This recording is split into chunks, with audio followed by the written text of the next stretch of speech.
হাসিনা পালিয়ে গেছে, শেখ হাসিনা নাই, শেখ হাসিনা চলে গেছে, শেখ হাসিনা পালায় না। আগুন যে পোড়ানোর ফলে যে ড্যামেজগুলো হয়ে গেছে সেগুলি তো মেরামত করতে সময় লাগবেই।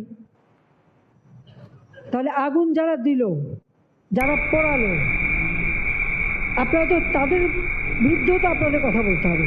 যারা আন্দোলন করেছে ধৈর্যের সতর্কতায় বারবার তাদের কথা শুনছি, যখন যেটা তারা দাবি করছে সেটা মেনেছি। এদের ঢাল হিসেবে ব্যবহার করে কারা পিছনে এই ঘটনা ঘটালো।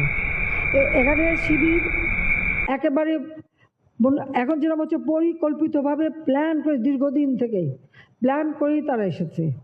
জেলায় জেলায় খবর নিয়েছে কোথায় কোথায় শিবির কর্মীরা আছে, তারা কেউ নাই। সব ঢাকা, কিন্তু ঢাকা শহরে না, ঢাকার আশেপাশে এখানে সেখানে তারা ঘাপটি মেরে আসে আর এই ঘটনাগুলি ঘটাচ্ছে। বিএনপি সম্পূর্ণ মদত দিচ্ছে। আমার প্রশ্ন, এটাই যে এত কিছু করছে, অর্থ সরবরাহ কারা করছে সেটা আপনারা খোঁজ নেন যে অর্থগুলি কোথা থেকে আসছে। কারফিউ আমরা কিছু শিথিল করেছি আজকে।